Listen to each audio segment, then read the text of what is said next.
This video is brought to you by FishHuntShoot.com. For more and bigger trout, go to FishHuntShoot.com. All right. Woo, he's big. Oh, nice fish. Good job. That's a big one. Howdy folks, Cal Kellogg here.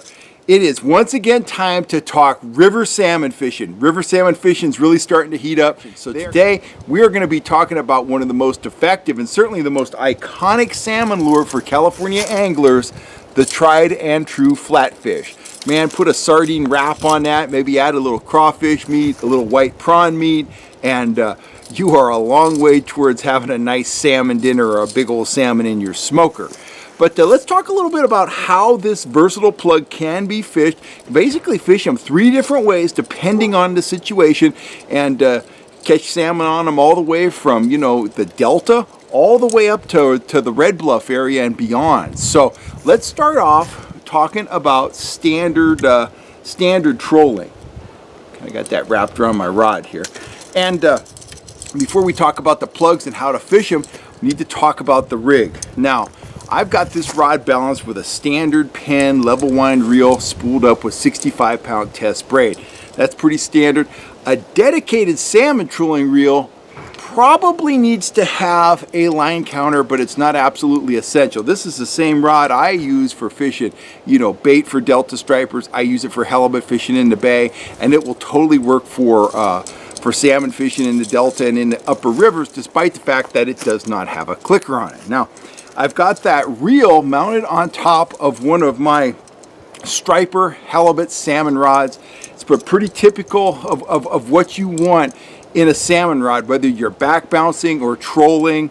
It's got a nice long butt. It's a trigger stick. It is an 8-foot long rod, but it has a sensitive tip. And that's important because you want to be able to feel the sinker, feel the lure, and you also want to be able to see the lure working at times when you're fishing the rod out of a rod holder. So you want a fast action rod, sensitive tip, plenty of backbone. You want that long butt section so you can get a hold of it. You can really balance that on your arm. You've got some leverage to fight that fish because, you know, salmon, you know, they're 20 plus pounds, a lot of them. That's a big hard fighting fish, and you need a rod that can handle a fish of that size. So here's how we rig up. We come down, we bring the braid straight down, and it doesn't matter, any one of the 3 techniques I'm going to discuss will run the same leader. It's just a simple 3-way leader. The braid comes down to a 3-way swivel, Palomar knot there. I've got about a 12-inch dropper there of 25-pound test mono. That's just an improved clinch knot, and it ends with a snap, not a snap swivel, just a snap. That's where we're going to put our sinker. And off of this eye, we've got P-Line CXX copolymer moss green 25-pound test. We got about, I don't know, I would say 48 inches of that. That comes down to a high quality lock snap, and that is where the plug attaches. Palomar knot here, Palomar knot up there where this joins the 3-way Palomar knot. They test it, you know, above 90% of the line strength, and we want all the power we can get when we hook up a big salmon in current. So let's talk about the 3 different techniques. Before we do though, let me slap a sinker on here. In this case, I got it here somewhere. Got it in my pocket. Of course, it's a sinker, so it sinks to the very bottom. What I have here is I believe that is a 5-ounce cannonball. You can use a torpedo, you can use a cannonball. Cannonballs work well for back bouncing, so I'm just going to put a cannonball on here. So technique number 1, we're going to talk about a straight troll. We're down in the Delta. We're going to wrap the plug with the sardine. Got the sinker on there. So we're going to go ahead, put the plug in the current.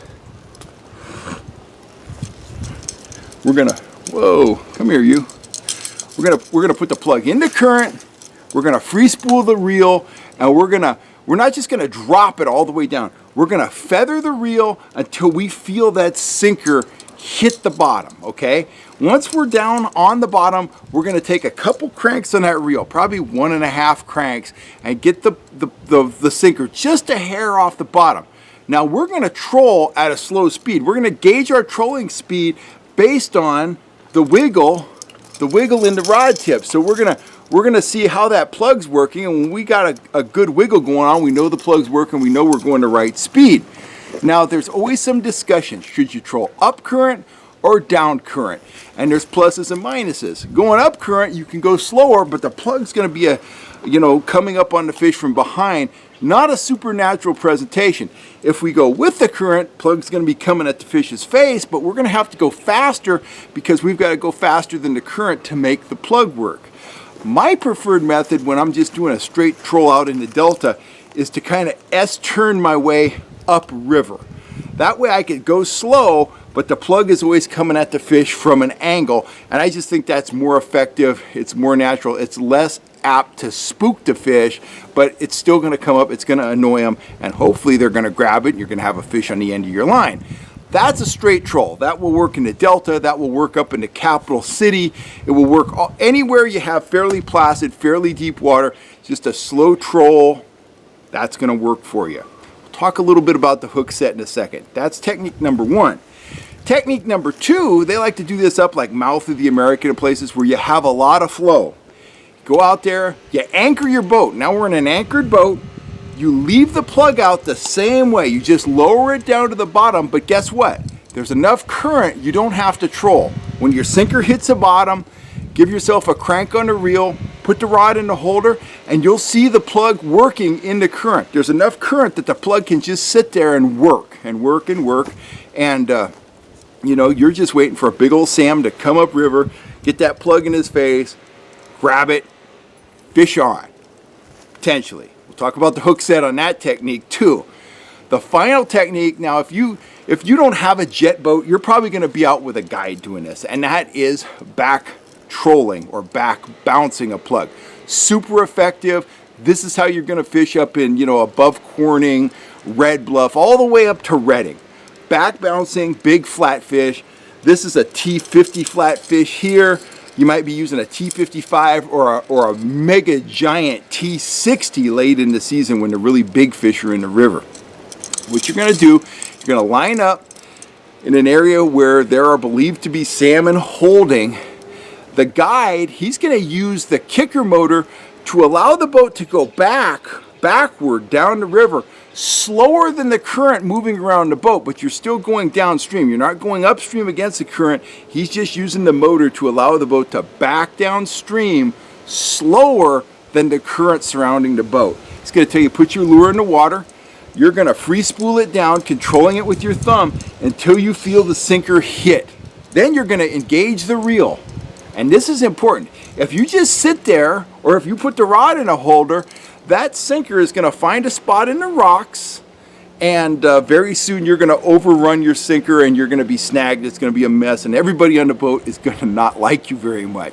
But what you're going to do is, as the guide eases the boat downriver, you're going to lift and set the sinker down. Lift and set it down. You're going to feel it hit the bottom each time. Lift, set it down. Lift, set it down, and you're going to keep doing that rhythm. You might have to let out a little more line. You might have to shorten up a little depending on the current flow and the depth of the water. The guide is going to be telling you, shorten up, let out more line. You just remember, lift, set it down. Focus on that. Lift, set it down. You're using sensitive gear. You've got braided line. You've got a good size sinker on there. Lift, set it down. Now, let's talk about the hit. In all three situations, the salmon's going to come up and they're going to grab that plug, and if you're holding the rod when that strike occurs, or if you're looking at it in the rod holder, every cell in your body is going to scream, set the hook. Don't do that. If you set the hook immediately, you are almost certainly either going to miss the fish or you're going to hook them really lightly and you may lose them during the fight. Instead, you want, if you're in the holder or if you're holding it, You want to see that salmon just mauling that bait. You just want to see him just trying to kill it. And it's going to pull harder and harder, and the rod's going to get more and more bent. And you fight that desire to set the hook until the last possible second. And when you set it, I want you to thumb that spool.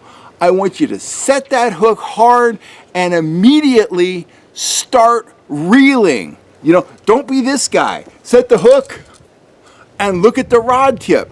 Guess what? You just hooked a big, fast 25-pound salmon. He feels the resistance. What's he going to do? Swim right at the boat.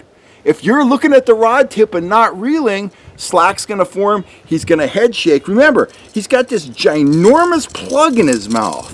There's a lot of leverage there. He could throw that plug. So when you set, be confident you're going to hook the fish and get on that reel.